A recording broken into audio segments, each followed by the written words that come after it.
Welcome to Kibbe on Liberty.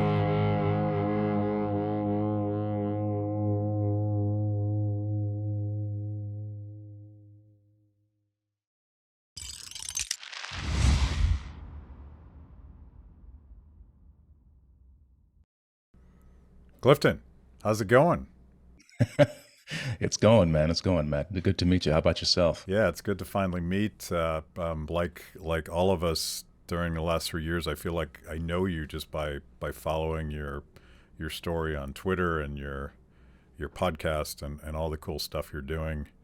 And you were in town a couple weeks ago, and I reached out then because I've been wanting to ask you to do this show for forever. Like I feel like the last couple years, ever since I saw you give that short speech at the Mises Institute, I'm like, oh, this guy's digging a little bit deeper than just being pissed off about lockdowns, and I thought that was really cool. Yeah. It's funny because Jeff Deist, who is formerly of the Mises Institute, asked me to do the speech for the students there in the program, and I'm just like, what on earth do I, as a canceled actor, have to? What value can I provide to these economic students? And I was actually quite nervous about it, even though like I don't. I'm not really afraid of public speaking. Obviously, I made a career of being in the public and in the public eye and being on stage. But I just had no idea. So literally, and if you watch the speech, I'm still reading mostly from my phone because I just finished it maybe an hour before I was meant to give the presentation, because I just spent the week freaking out, like, what the hell am I going to say? And so the response that the speech got was very surprising to me. But that's sort of how I am in a way. People. I once did a show where someone asked me afterward, "Do you have any idea how good you are?" And I was like, "No."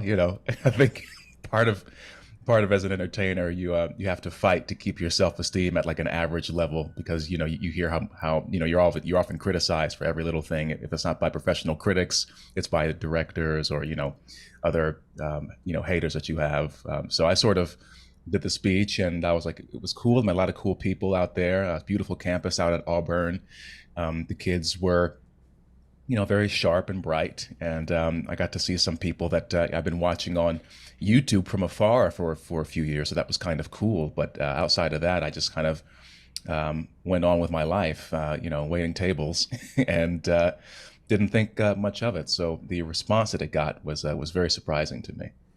I have a theory that music critics must be a lot like music critics, who I view as very frustrated, even bitter musicians that didn't make it. So they spend all their time shitting on musicians who were better, luckier, all of the above.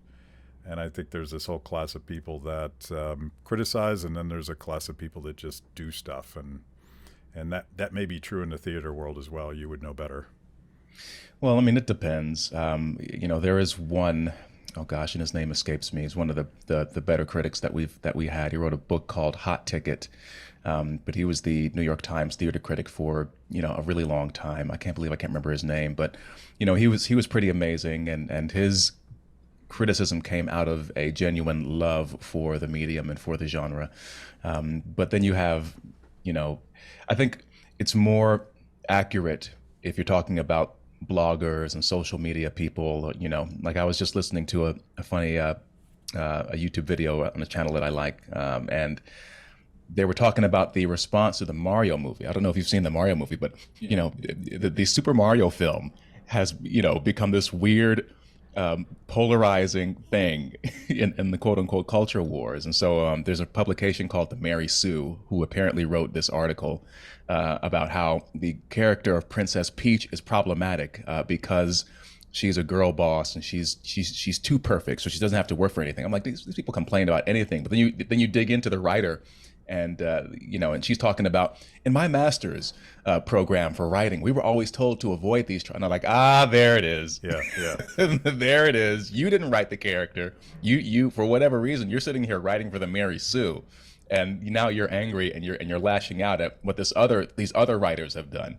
So it is funny how it works out, but you can't really listen to any of these people anyway, because everyone has a different opinion. first job out of grad school was I did Shakespeare in the Park, and it was a star-studded production of Twelfth Night.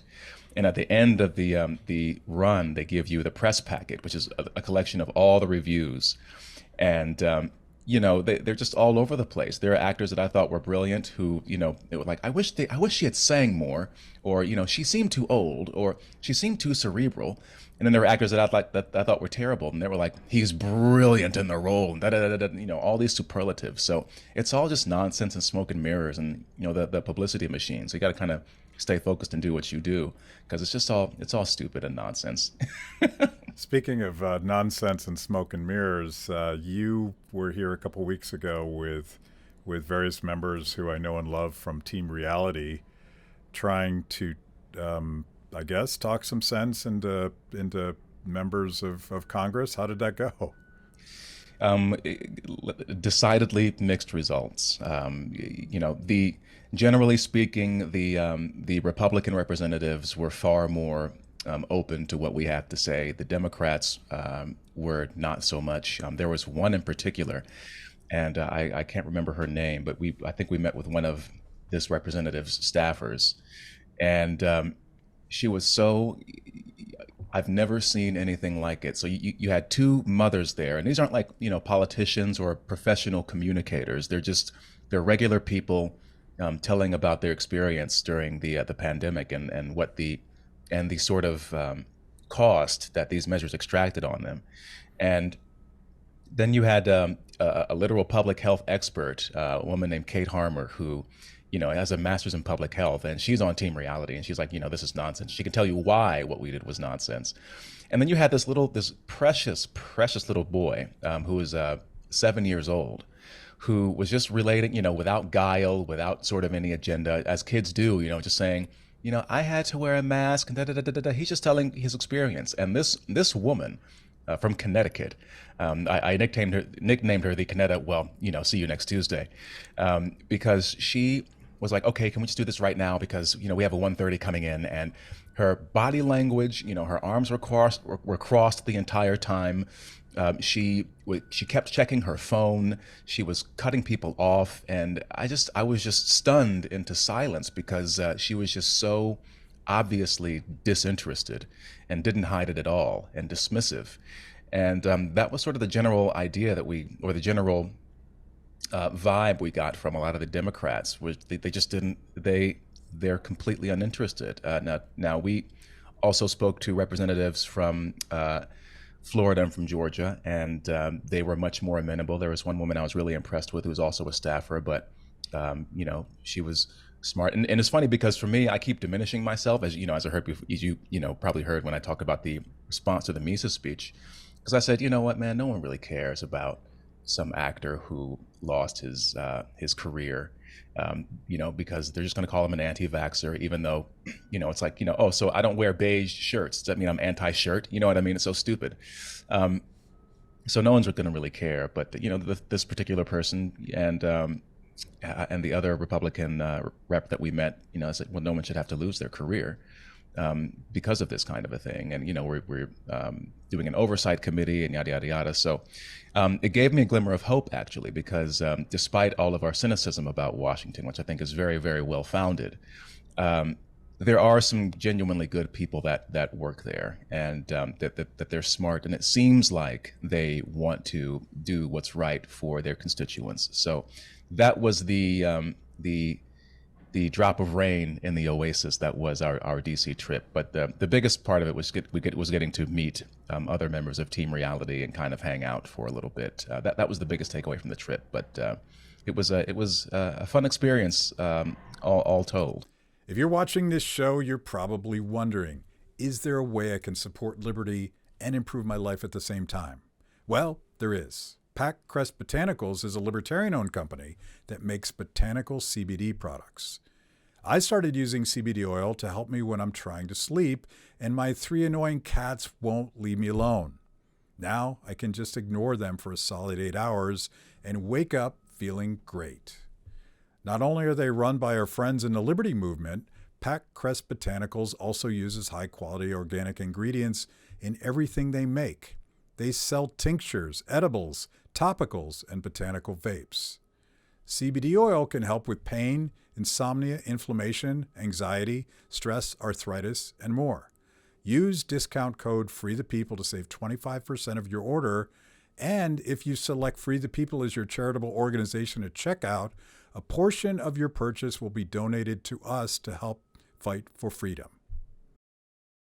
Yeah, and I will say, like, it's fun to meet members of Team Reality that you sort of knew from afar through technology, because early on, and you must have felt this way even more than I did, but I'm a libertarian that just assumed that all libertarians would immediately realize the practical and colossal damage we would do, particularly to people at the margins, by locking down the economy. And I found myself feeling quite lonely, and it was otherworldly. But you of course were in the bubble of New York City and the arts world, where your views were profoundly heretical.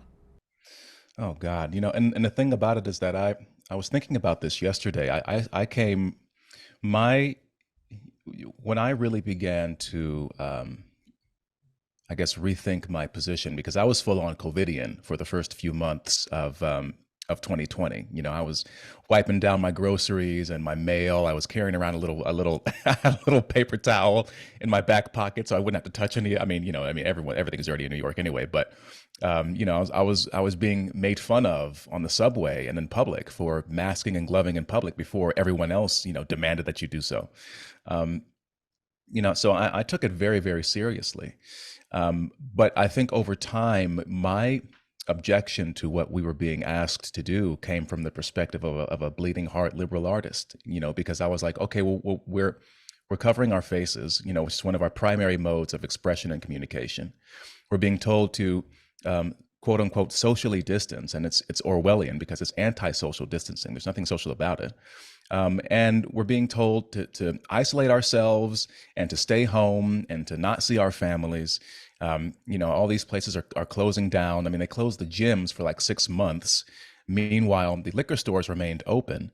And, there was no real sense to it. But I came to it from a perspective of everything that we were being asked to do is completely anti-human, and I sort of romanticized it in a way about, this idea of people are missing out on first love and, hanging out with their friends and celebrating after a triumph at work or at a game or something. All these social experiences, to say nothing of what happened to children. That's where I really began to come at it from.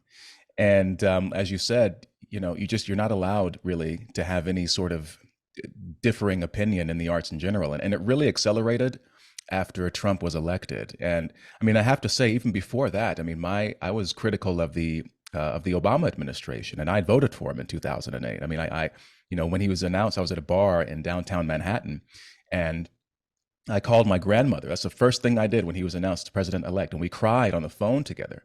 It was a very, very it was a very powerful experience and moving experience. But as a president, as time went on, I was, let's say, unimpressed, and my critiques of him came from the left of him.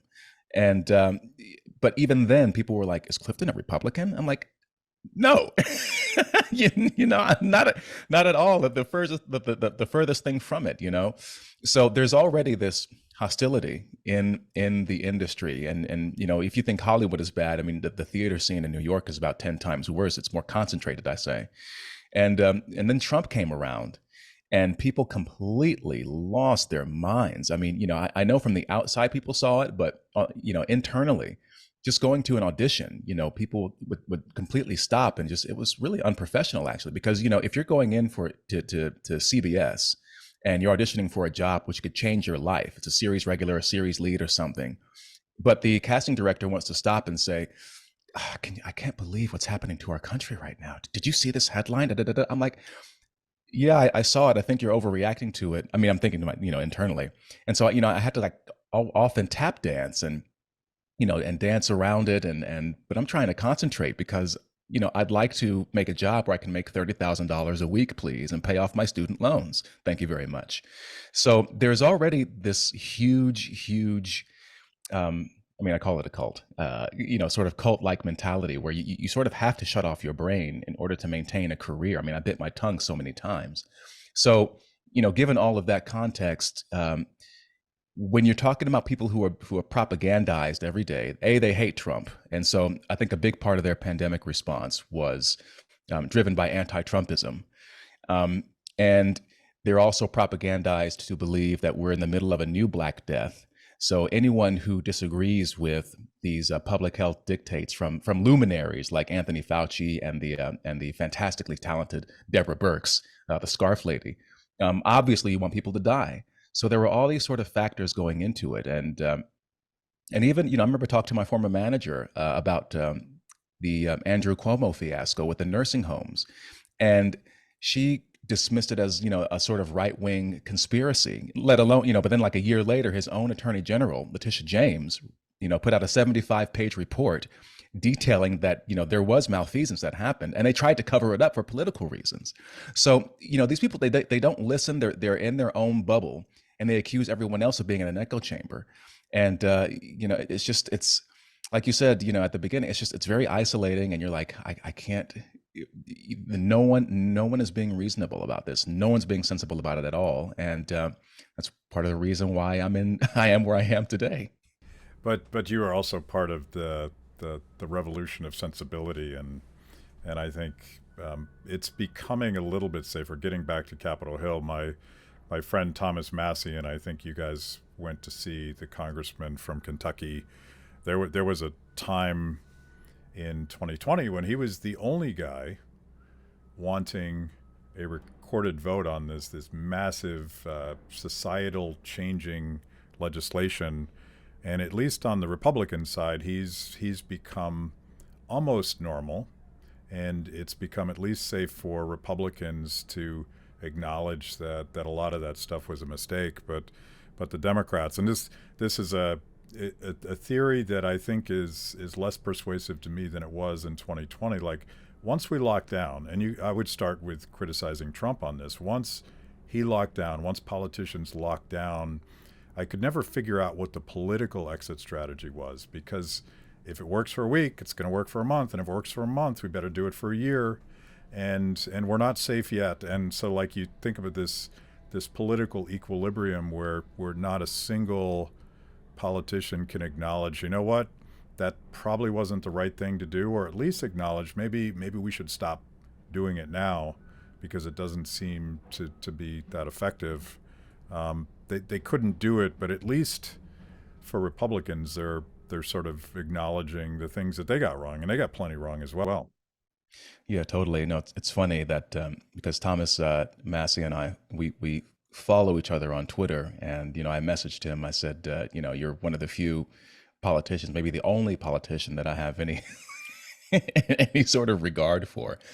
It's a shame that I missed him when we were on Capitol Hill. I would have loved to have been present for his viral moment with Jamal Bowman, which was just hysterically clownish.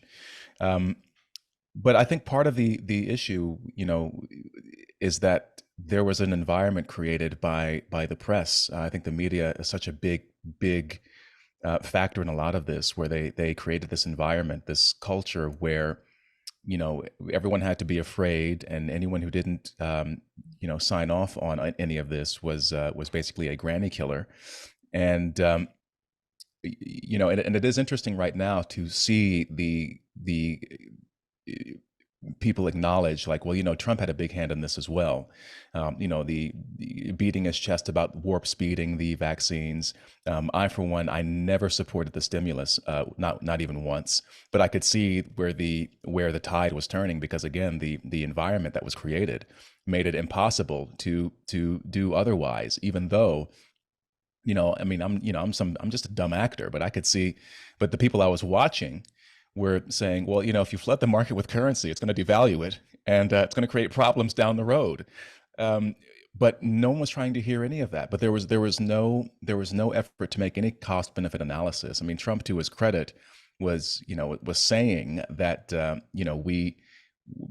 remember around Easter, he was like, we need to be opening up, and it was weird to see him criticized, because they call him a fascist and a Nazi and authoritarian for for his entire presidency. And yet, when people were calling for like a nationwide lockdowns and nationwide mask mandates and these kinds of things, he didn't do it. So there is that, but I do think that um, you can't look back with rose-colored glasses and pretend that there was no culpability. And listening to people like Scott Atlas, for instance, who was on the inside. I mean, I haven't read his book yet, but he has some podcasts out and some speeches talking about what he experienced inside the Trump White House. And you wish that he had shown more backbone and gotten rid of Fauci and gotten rid of Birx. Apparently, Birx was actually the main problem, was Dr. Birx. Um, you wish he had surrounded himself with better people and listened to people like Scott Atlas instead of these ridiculous nincompoop bureaucrats like Fauci and Birx. It's really, it's I was going to say it's really a shame, but that would be an understatement, really, wouldn't it? Yeah, it's a transformational tragedy, I suspect, and I think the reason you and I are still talking about this is that we need to make sure that whatever mistakes were made, we acknowledge them, and we never, ever, ever do that again. Which is a nice segue to the documentary that you are starring in. Tell me about that project and how you got involved.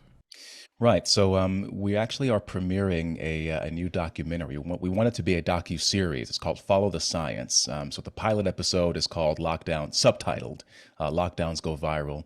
It's a crowd-funded, donor-based, nonpartisan documentary. It features commentary from people like Jay Bhattacharya, Zuby, the popular viral sensation, Sydney Watson, myself, Nick Hudson. And it's a very interesting project because it approaches the question of whether or not lockdowns saved lives, but it does so from the perspective of the scientific method. We start out. It's very accessible. It's very family friendly, and my character is sort of an everyman who comes in with these preconceived notions of, well, we had to do these lockdowns, and the part of the narrative of the documentary, if you can call it that, is the application of the method to investigate these questions or this hypothesis. And we come to our conclusion by the end of it. And I was reached out to by the Sound Mind Creative Group, who's producing this project, and I think it's just because people saw that I was one of the few people, because it's artists, I believe, who make up the Sound Mind Creative Group, and artists, filmmakers, all these kinds of things, and they saw what had happened to me and my very vocal opposition to all of this nonsense, and they got me involved, and they wrote a nice sort of narrator slash host part for me. And so it's really about taking the audience on a journey, and exploring these questions and really having the conversations that should have been had at the beginning of this entire thing. And so we have a premiere very shortly in Orlando. Tom Woods is going to be there. And we're going to see how it plays out. If you go to followthescience series.com, you could give money. Again, it's all crowdfunded, and we want to turn it into a whole series, an actual series where we tackle each subject: masks, vaccines, all kinds of things, school closures. So, and it seems like the environment right now is really ripe for this kind of discussion. As you were saying, you're starting to see some people take accountability. The press, bless their hearts, is beginning to report on things that people like me have been saying for years about, natural immunity and the damage caused by school closures, even the harms caused by these mRNA products. So it seems like now the sort of environment is more receptive for a project like Follow the Science to really make an impact, and we want to give it to distributors and have them put it out there. So but that's all the producer and director stuff that they're working on that. So I just sort of get on camera and say words. You mentioned the media, and like there's something magical that's happened because they were all sort of shuffling lockstep, and certainly the artistic community, the Hollywood community, everybody was sort of mindlessly being apparatchiks for the science as defined by Fauci and Birx. Um, but something is going on with the media, because they are starting to acknowledge, like we're now allowed to talk about the possibility that maybe this virus didn't originate in a wet market, and for 2 years it was literally a sin to say such a thing, and you would be sent to Twitter purgatory for that. Um, what happened? Like, did we sprinkle anti-zombie dust on the world, and suddenly we're allowed to think for ourselves again? Oh, I have no idea, but I do think it's funny. I mean, that the lab leak hypothesis and how that was completely dismissed and as a conspiracy theory. And if you suggested that, then you were this, xenophobic racist. And I'm like, wait a minute. Are you telling me that the idea that there was a lab, and I'm not someone who's saying that it was like deliberately released as a bioweapon or whatever. It could easily be simple human error, and then you sort of go down the rabbit hole and you say, people kind of take stuff from labs all the time. Like, it could be any sort of thing.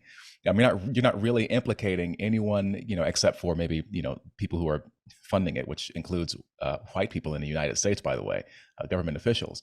But I'm like, you're telling me the lab leak theory is less racist than the idea that these savage, slanted-eyed, Chinese people are eating bats.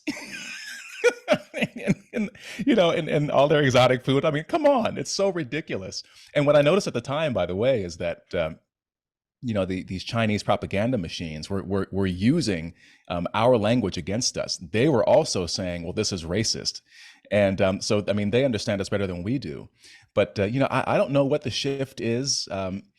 Maybe the fog of war is clearing. It's tough to say what happens. I mean, I wonder if it has something to do with the fact that Joe Biden decided to announce the end of the emergency, or the national emergency at least.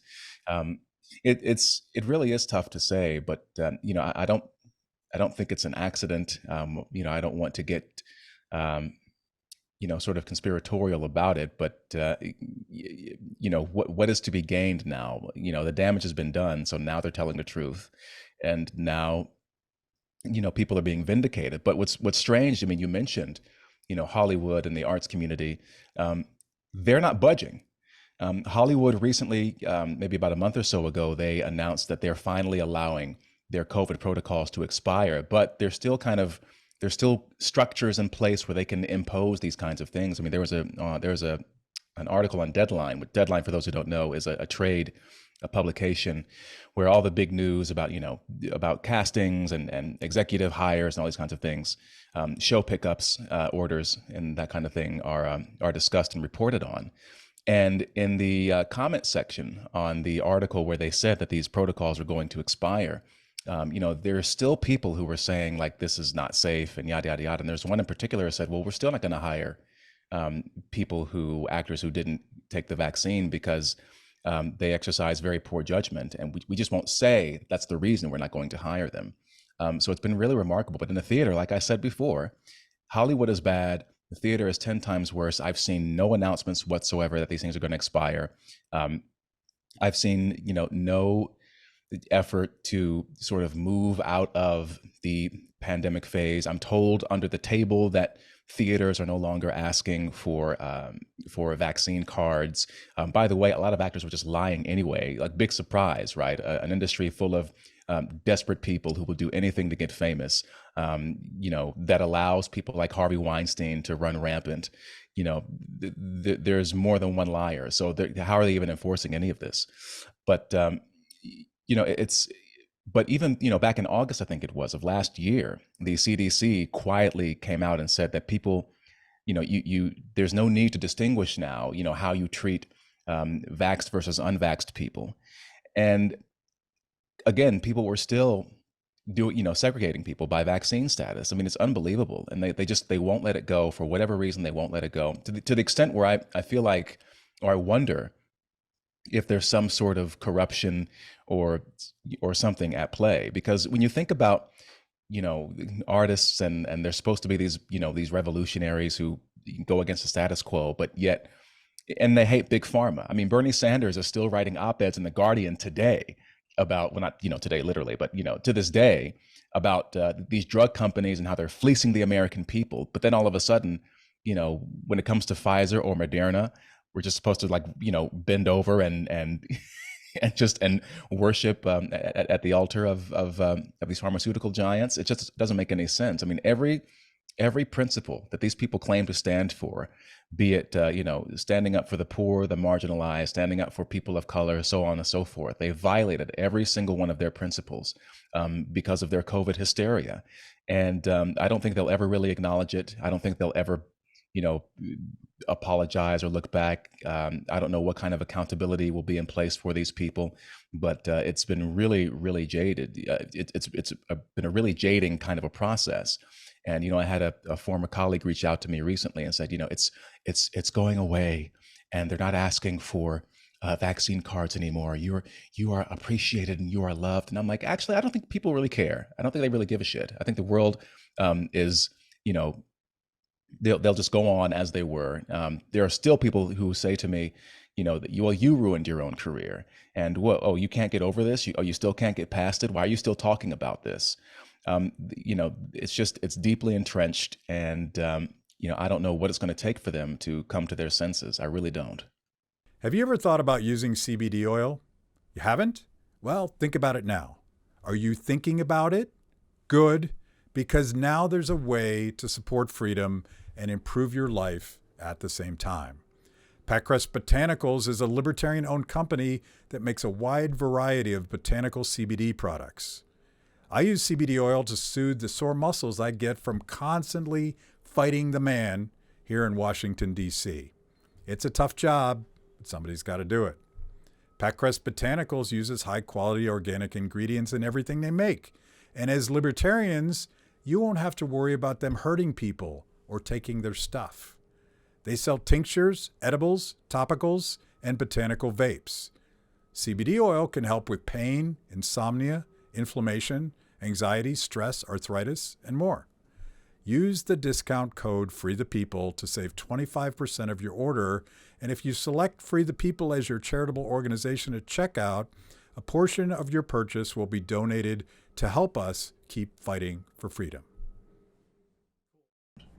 So I was checking out your IMBD page, and it's relevant to, I want to ask you if you think you'll be able to ever get back to some semblance of your career path before COVID. But if you don't mind, brag a little bit about yourself. Like you were doing some real shit until the world ended. Yeah, well, it was cool.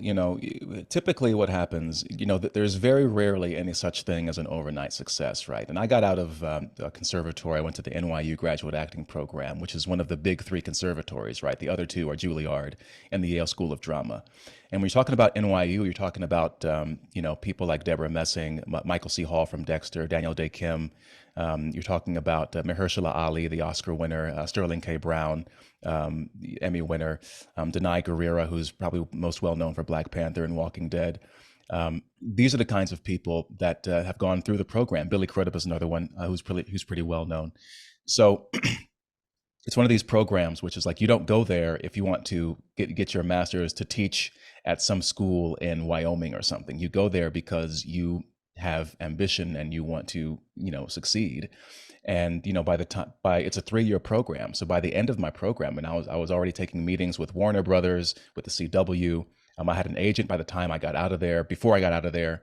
But I got out during the recession. So that was a very difficult time. But my first job at a school was in Shakespeare in the Park. I'm in the ensemble, but I'm working with, Anne Hathaway and Audra McDonald, who, for people who don't know who she is, she's the most decorated theater actress alive right now. She's literally making history as she speaks. And it was an incredible experience. And, but after that, man, it's a grind, right? You climb your way up the ladder, you gain competence and you gain confidence. You forge the right relationships with different casting directors. You get, the right agents, the right representatives who can get you into the right doors for the right auditions, and you just plug away for years and years and years oftentimes. And it's like, we're all at the casino basically. And, anyone who doesn't acknowledge the role that luck plays in any of this and timing, all that stuff. There's a British actor who once said that sooner or later, all your competition just dies. It's a war of attrition. And you stick at it. And I lived out of a suitcase for a long time, and I changed addresses every few years. I'm renting out rooms and shoebox apartments, and traveling around the country and honing my craft. And then 2017, things seemed to kind of change, and it was really weird because you're like, what the hell's going on? And I'm working with all these Tony Award-winning actors who are coming up to me, asking me, "Who are you? Why aren't you famous yet? You can have a career if you want. Like this is, And I made my Broadway debut, and then after that, I moved on. I'm working in television, guest starring with people like Scott Bakula and Jimmy Smits. I'm garnering award recognition for the work that I'm doing, and I had a great manager. I had to fire my agent, unfortunately, because we were looking for to make a vertical move on that. But there was one point where I had an agent and a manager and a publicist, which is very expensive, and it was insane. And I was so busy that I had my manager was actually answering emails on my behalf. I just didn't have the time, and it's feast or famine, and it's and so when you're heating up, and I just find myself working alongside legends like Joel Grey and people like BB Newworth, and and it was really kind of surreal. But at the same time, I said, well, I'm here. I'm here too. I'm working with these people, and it seems like things are finally paying off. And then 2020 came around, and that was just everything stopped. And then because I decided to make a rational decision about my health, that kind of made me a pariah. But even on top of that, people ask me, would you go back? What would I be going back to, really? An environment wherein, because I happen not to blame all of my difficulties and problems on white supremacy, I'd be a heretic, as you mentioned before. An environment where I would not be able to talk about how human beings are a sexually dimorphic species without being labeled a transphobe. An environment wherein I'd be called an anti-vaxxer, or where it's very caustic for a man if you're a male. It's an extremely caustic environment. So really, I do miss it a lot. And I mean, I did my first play when I was 16. I'm 40 now. It's what I've done all my life. And I certainly miss it. It's what I feel like I'm kind of built to do it. But and I was one of the few people that was able to make a success of it. I mean, very few actors are actually employed at any given time. Unemployment is the rule, not the exception. And I, despite all the claims that the industry is racist, I didn't really have many problems getting work for myself. And it was the industry was very good to me.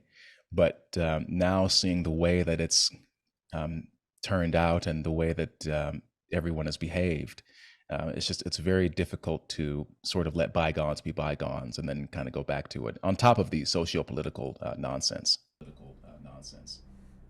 Well, I'm hoping that something really disruptive happens. I see that Phantom of the Opera just shut down after I don't know how many decades. And I've seen you talk about this. Broadway, the economic model of Broadway was certainly trying to figure out if it still had a place in Manhattan, but the last 3 years seem to have been, and predictably would be, devastating for that community.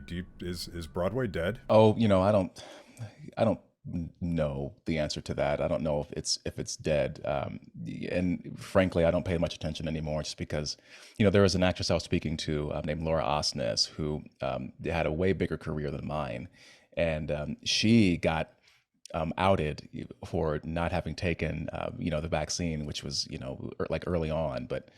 She's suing the Post for the New York Post for defamation over this ridiculous story, which people still believe to this day, by the way.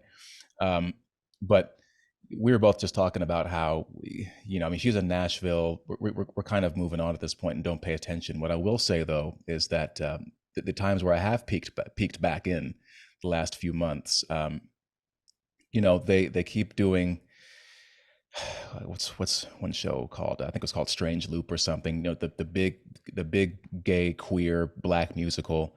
They're doing. There was some show that the Smiths, Will and Jada, had to like buy out the rest of the run because they weren't selling tickets.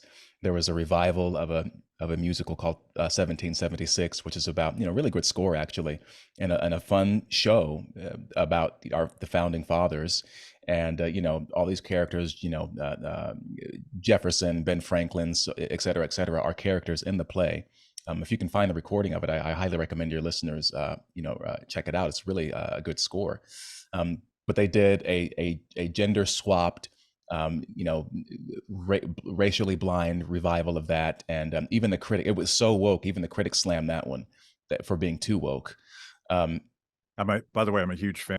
By the way, I'm a huge fan of 1776, and I was first in line when I just heard about it. It's like, I'm going to go see that, and then I discovered it was this woke thing, and it just makes me sad. It's like I don't need that in my life, because it's something that I really cherish, this musical and the music, and I grew up with that stuff and I loved it.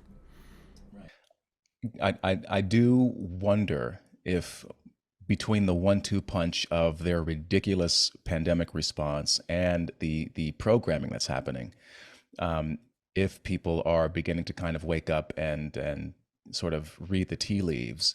I mean, it costs so much money to put up a musical on Broadway and to produce a show in general. And it's such a high risk endeavor, and there's a huge chance of failure.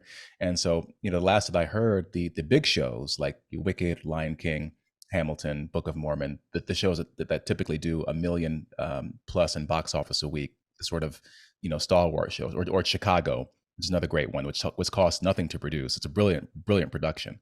It's been running for forever. Those shows are doing fine, but in terms of new plays, new shows, it might be. I mean, like the Hugh Jackman revival of Music Man, for instance, recently. I don't think that did as well as they had anticipated it would. Even though, I mean, Hugh Jackman is he's a brilliant performer, a big star of stage and screen. Musical theater, he's very gifted in musical theater as well. But even that show was marred with, he had to call out because testing positive for COVID, and like you said before, the Phantom of the Opera, the longest running musical on Broadway, closed. This is to say nothing of other shows which closed. I mean, Aladdin, I think, closed prematurely. A show called Ain't Too Proud, which is about the Temptations, which was, it garnered its stars, Tony Awards, and it was a hit. That closed.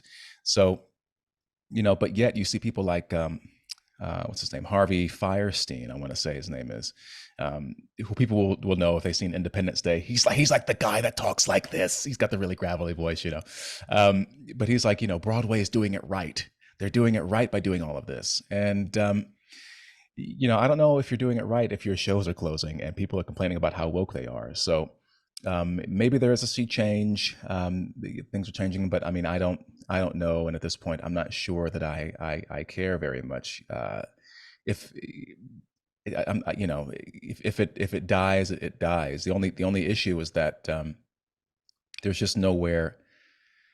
I can't think of anywhere else really that has the sort of the branding of New York, the luster, the allure of New York, the culture is so deeply embedded. And that's one of the reasons that I opposed the lockdowns and the shutdowns initially. I said, guys, are you going to tell me that liquor stores are more essential to New York City than Broadway and the theater? People come from all over the world to make it as performers or to see the work that these performers do. I mean, the arts are a big business and they're a big draw to the city.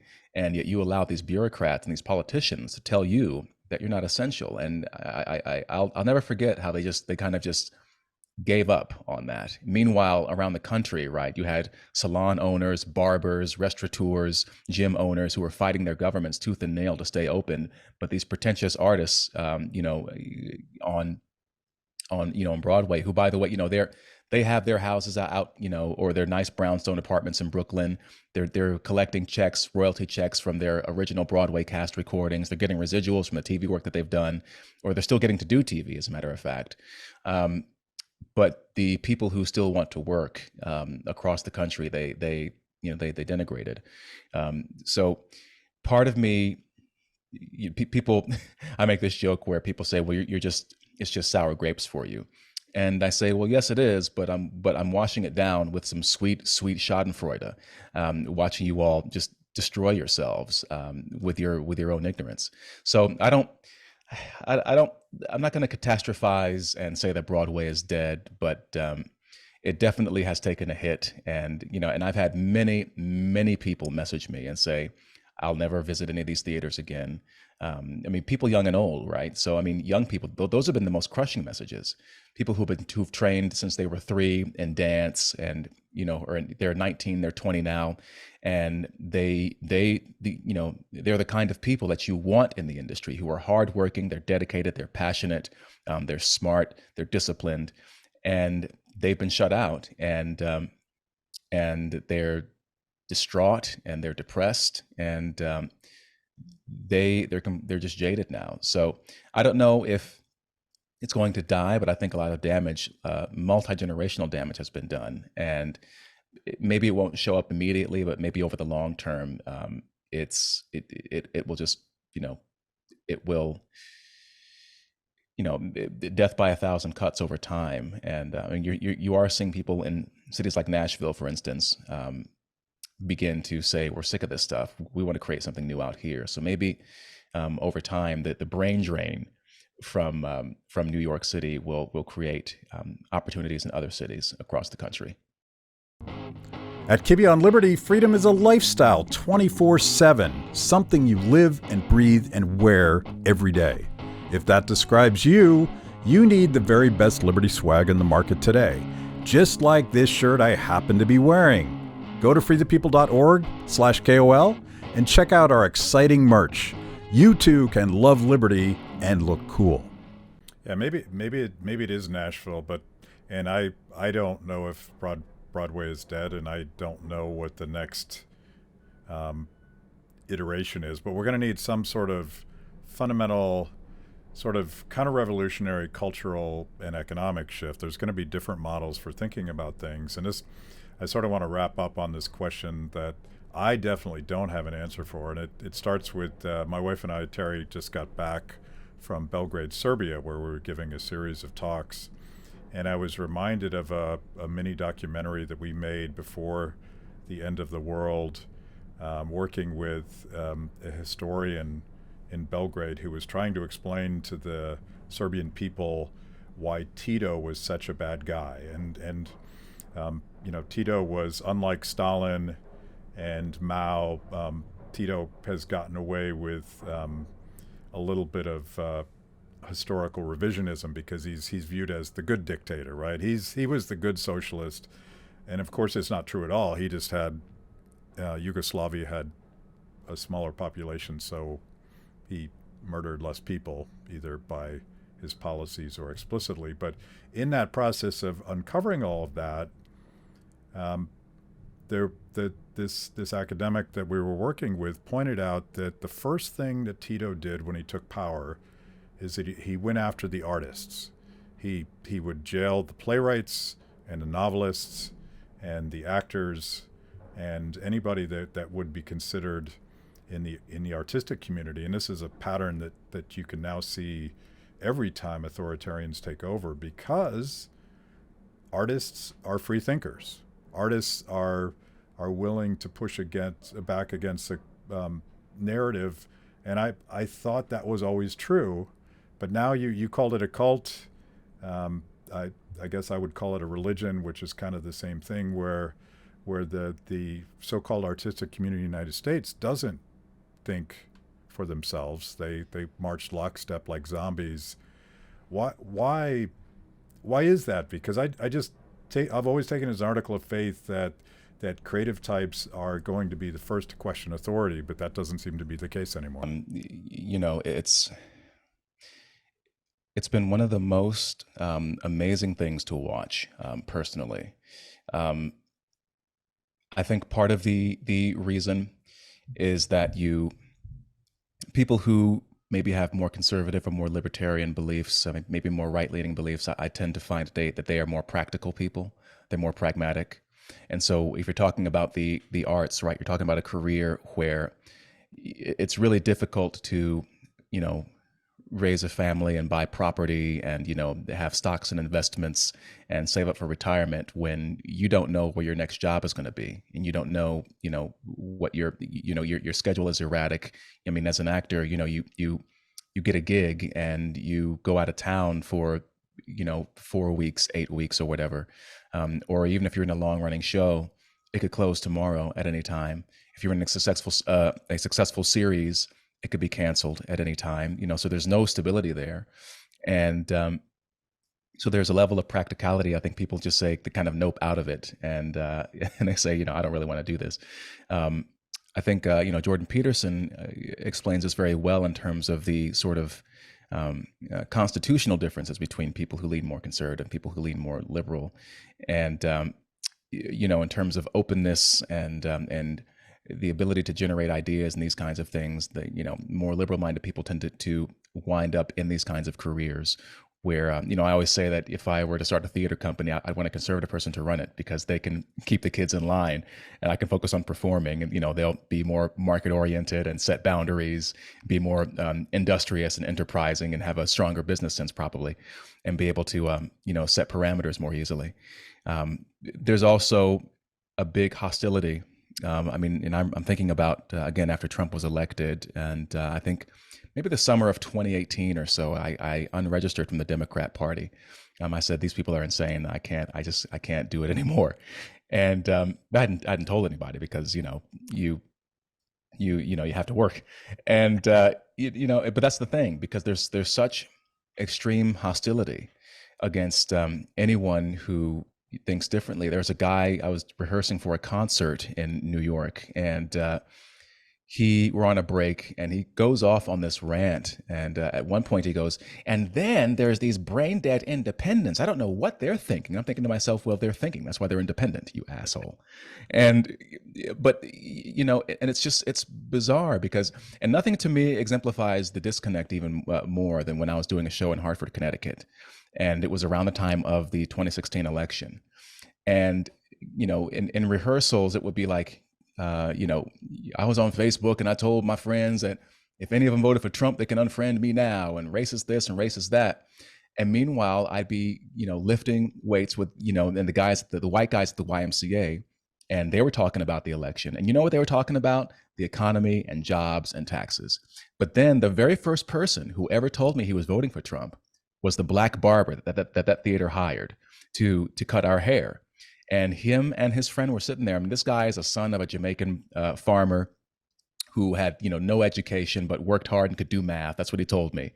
And he was talking about how under Barack Obama, and again, I had heard this from other people, you know, his business regulations made it very difficult for entrepreneurs, and all the red tape. And this Jamaican barber, you know, was just like, who was brilliant, by the way. He was like, he's going to make it so we can make some more money, man. Like, yeah, I'm voting for Trump. And so it's, again, they're talking about the economy.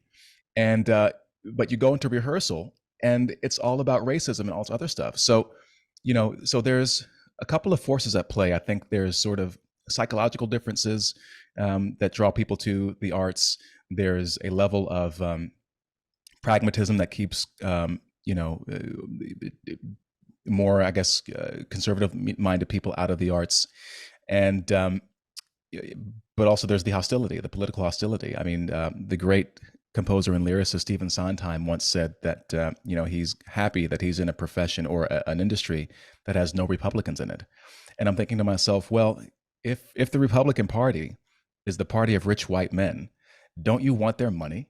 I mean, I remember I was, you know, there was a theater in D.C., as a matter of fact, the Shakespeare Theater, and they, you know, I had a good relationship with them, and they went to New York. The new artistic director went to New York City and gathered a bunch of actors around that they wanted to form relationships with. And it was hilarious because everyone else was talking about, you know, I mean, this was also soon after the Brett Kavanaugh fiasco. And person after person was like, I can't believe what's going on in this country right now. And, and I'm a woman and I want to do this and I'm a minority, da, da, da, da, da, da. And I was the only person who was like, so I want to do this kind of work and I'm good at this. And I want to do, I want to I want to play great roles in the canon and challenge myself as an actor. And I chilled the room at one point when I paraphrased Michael Jordan and I said, well, Republicans buy tickets too. They're not trying to hear any of that. They didn't want to hear any of it at all. I mean, it's insane to me. And so, the to come back to your question, I think there's just a huge any artist, any actor, any performer who doesn't toe the quote unquote progressive line knows that if they say anything, if they say, I don't know, I'm not really sure about the whole climate crisis thing, or I'm not, or they push back against, feminist dogma, if they talk about, or trans dogma now, queer theory, all this other stuff, they know that they'll jeopardize their careers. They know that they might even destroy their careers. I mean, there's a whole cadre of conservative actors whose name I can't even mention because it's like a fight club, right? You can't talk about it because they know that they damage their prospects for employment. So it's not that they're not free thinkers. They're free thinkers on certain things. Although, it's funny because they think they're on the vanguard of change and progress with their ideas about gender and what. I'm like, dude, this is like they did this in Germany, a century ago, Greek Roman Empire, late stages. Nothing is, like Thomas Sowell said, nothing is older than the idea that something is new. So they think that they're all, super duper progressive and revolutionary. And yet when the state told them that they're not essential, they should close down and bow at the behest of these pharmaceutical giants, they fell right in line. And it's insane to me. So, but what I say is that I think that people who aren't on that side of the spectrum are beginning to see the importance of culture, and I think that's one of my big messages now is that please get skin in the game or find and support heterodox artists, independent artists. Even in your own lives, if that's not your thing, create your own work. If it's a short little poem or a doodle on the margins of your notes or something, or go to your local playhouse, go support the arts, go support artists, and don't support artists that hate you. But there are people out there that see what's going on and that don't hate you, even if they disagree with you. We need your patronage, and that's my message now is that more, libertarian minded, more conservative minded people, they need to really get some skin in the game and start creating their own institutions and build up the arts. And it's, we can focus on economics and policy and all these other things, which are important, but if you understand the abstract benefits of, say, religion and religious belief, then you also could understand the abstract benefits of having a rich artistic and creative life. And you need to understand that. And it's part of a well-rounded life and a healthy culture to have a strong and robust arts institutions that we can be proud of. Extremely well said. And as someone that used to do policy and used to do politics, I'm very much focused on culture because I think politics is downstream of culture, and our side, broadly speaking, as you're defining it, has not been as great. We've maybe ignored it, dismissed it, turned off by it for all the reasons that you described in the culture. But one artist that we might support is you, and you have this really cool new set of projects that you're doing. You may or may not ever get to go back to Broadway. You may or may not ever get to go back to acting. But give us a rundown of Clifton Duncan 2.0. Well, it's funny because I say now that if I can't be in the industry, then I'll just need to be bigger than the industry. I think we live at a time where it can be one person who becomes a Tim Pool or a Joe Rogan or something like that and kind of builds their own platform. And it's really remarkable because, I have a YouTube channel called, just Clifton Duncan. People can go there. I have some Shakespeare sonnets posted there. And and one video of me singing some Rodgers and Hammerstein, and the response to those has been really overwhelmingly positive, and that says to me that there is, there's this idea, especially in the deep blue metros of New York and LA, that, flyover country, so to speak, or the South or whatever, or red America is a bunch of unsophisticated rubes. And I say all the time, like, guys, you don't need to have an Ivy League degree or whatever. You don't need to be even, necessarily that articulate or even that smart, or, to know how something makes you feel and how something affects you. And the gift of artists is that we live in the realm of emotions, right? We bypass your sort of your logic, and we get right to your feelings. And what I have loved, and my big discovery, is that there are lots of people out there who say, yeah, I love poetry, I love Shakespeare, I love Broadway. Or they'll say, I don't care about any of those things, but if you're doing them, I'll support it. I'll support it. And now you don't need the sort of big machinery, right? I don't need a publicist. I don't need an agent to kind of field, my messages. I can directly communicate with my audience and respond to them. You go to a lot of these theater companies, and they'll have the comments turned off on their YouTube videos. Like, guys, that's like the first rule of the internet. You don't turn off the comments. So you have this wonderful apparatus, right, where you get this instant direct feedback from people who are often smarter than the producers themselves and the writers themselves, who have great ideas and who have all kinds of feedback. And you have these financial structures in place now, crowdfunding, donations, all these kinds of things where people can give you money directly. And so channel's going well right now. I have the Clifton Duncan podcast, where I've spoken to all kinds of really fascinating people. From Victor Davis Hanson was on, and we talked about the importance of Greek classical literature. Douglas Murray, the Dreamboat, was on, and we talked about all kinds of artsy fartsy stuff. I've had on popular YouTubers like The Critical Drinker. We talk about what happened to the movies. Smaller YouTubers. I talked to this one guy called The Fourth Age, who we talked about the death of the masculine hero and how and the broader implications of society. I spoke to Gina Carano, who was fired from The Mandalorian, and the show has not recovered from it since. So, Dean Cain, wonderful actor who people will know as Superman from Lois and Clark. So all kinds of great people. And I think it's sort of raising awareness of the importance of art. And people are really enjoying that. I just launched a Substack that I call The State of the Arts, which, like the podcast, lives at the nexus of art, entertainment, culture, and society. And, I just had my first post there, which people are enjoying. There's something wrong in the arts, is what I called it. And in my dream, I would love to, do content creation full time, because I see a lot of other people who are trying to, they're trying to create culture, but they don't really have the chops, and they haven't spent their career doing it, and they don't have the aesthetic sense, the training, and the talent, if I'm being very honest with you, that I do. And so what I want is to create, I have this idea in my head, this is the first time I'm saying it to you, but the idea of a solo show. There's a show called Thurgood, which Lawrence Fishburne did, about Thurgood Marshall. And I'm looking at Thomas Sowell, and I'm like, dude, wouldn't it be cool to do something similar to that?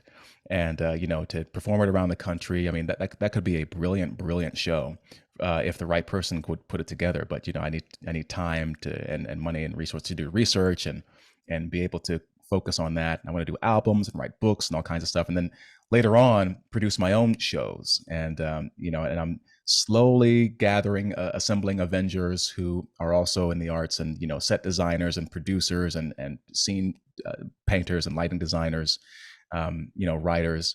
So people are coming together. We're figuring stuff out, but we need support and all the other good stuff to really put out work that has weight and gravitas and substance to it, and from people who actually live their lives in those fields.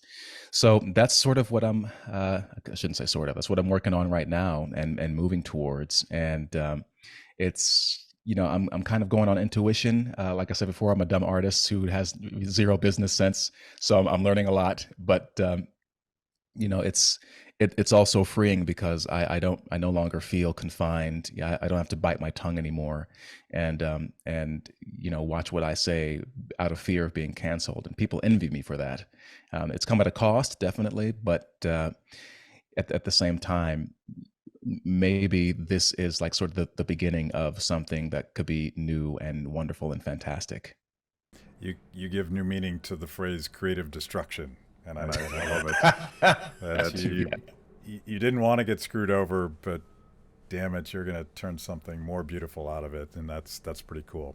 This has been a fantastic conversation, and I want everyone to check out Clifton Duncan 2.0, and it's an honor just to meet you for the first time. Hey, man, it's been a pleasure, Matt. Thanks for having me on. Thank you. Thanks for watching. If you liked the conversation, make sure to like the video, subscribe, and also ring the bell for notifications. And if you want to know more about Free the People, go to freethepeople.org.